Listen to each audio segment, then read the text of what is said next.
আসসালামু আলাইকুম। আমি ফারিয়া রহমান, এটা আমার ফার্স্ট ব্লগ। তো ভাবতেছিলাম রাতে কি খাওয়া যায়, তো তার জন্য দেখতেছিলাম যে কি আছে তাড়াতাড়ি বানানো যায়। তো লাস্ট পাইলাম যে বিরিয়ানি রান্না করব, তারপরে দেখি কি চাল শেষ। তো তারপর ভাবলাম যে খিচুড়ি রান্না করি। ওখানে আপু দুষ্টামি করতেছিল, ফ্রিজে চলে যাই। তো আমি ফ্রিজ থেকে মশলাগুলো বের করছিলাম, বের করে রাখতেছিলাম যেন মশলাগুলো গলে জন্য। তারপর ফ্রিজ থেকে মাংসটা বের করার জন্য চলে গেলাম। তো ফ্রিজ থেকে মাংসটা বের করে ভিজাবো। তো এর মাঝখানে আপু বলতেছিল যে অনেক বরফ হয়ে গেছে, লাগবে না, শুধু খিচুড়ি রান্না করি সাথে ডিম ভাজি করে। বললাম যে না, চলো একটু গোস্ত দিয়ে রান্না করো, ভালো লাগবে। তো এখানে মাংসটা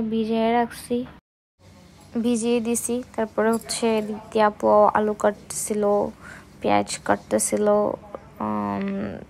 কাঁচামরিচ কাটতেছিল, ওগুলো কাটতেছিল যেগুলো লাগে, এটা আপনারা জানেন। তো তেমন কিছু পারি না, তো এগুলো ভালো করে ধুয়ে নিয়ে নিলাম। নেওয়ার পরে এখানে পেঁয়াজগুলা কুচি করতেছিল। তো এটা দেখলাম বসে বসে, এটার একটু ভিডিও নিলাম, কারণ ফার্স্ট ব্লগ কি বলবো ব্লগে তাও বুঝতে পারতেছিলাম না। তো ওদিক থেকে চালগুলা নিয়ে নিতেছিলাম। এটা আলা চাল ছিল, সাথে ডাল মিক্সড করে, ওইটার ভিডিও দিলাম না। তো মিক্সড করে ভালো করে ধুয়ে আবার রেখে দিছে। তো এরপরে মাংসটাও ভালো করে ধুয়ে তারপরে শুরু করে দিব রান্নার কাজ। তো ওদিক দিয়ে আপু এগুলো ধুয়ে ফেলছে, ওদিক দিয়ে কড়াই বসাই দেওয়া হলো রান্না করার জন্য।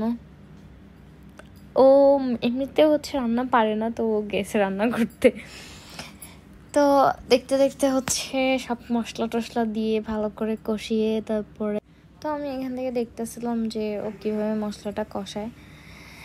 আমি বলে বলে দিতেছিলাম, ও দিতেছিল। মশলাটা ভালো করে কষায়া রাইখা দিছে।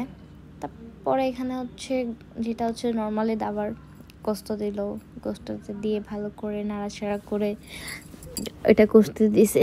কষার পরে আমরা কথা বলতেছিলাম যে আর কি বানানো যায়। তো এটা বলতে বলতে বললাম যে চলো, তুমি যে ডাল ভিজিয়েছিলা ওই ডালগুলা বাটি বা এটা বড়া বানাই।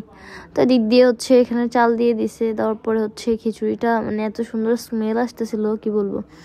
তো পানি দিয়েছে, পানি দেওয়ার পরে আমি দেখা বললাম যে হ্যাঁ, সুন্দর হবে রান্না।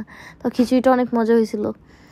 তো দিক দিয়ে ডাল বাটা শুরু করলো, ডালের বড়া বানাবো। এই জন্য ওকে দেখাইলাম, মোড়ে দিয়ে কাজ করাইলাম যে না তুই একটু বাট, আমি একটু ভিডিও করে দিই। তো দেখতে দেখতে মাখাই ফেললো। লাস্টে এটার পারলাম না, ওর হাত দিয়েই মাখানো হয়েছে, কিন্তু ও গ্লাভস পরে নিছে। তো ডালের বড়াগুলো অনেক মজা ছিল। তো ওদিক দিয়ে খিচুড়িও হয়ে গেছে। তো খিচুড়িটা অনেক মজা হয়েছিল, যে কারণে ও এরকম করছে। যাই হোক, সবাইকে থ্যাংক ইউ আমার ভিডিওটা দেখার জন্য। যদি সবার ভালো লেগে থাকে তাহলে সবাই একটা লাইক, কমেন্ট, শেয়ার করে দিয়ে যাবেন। আল্লাহ হাফেজ।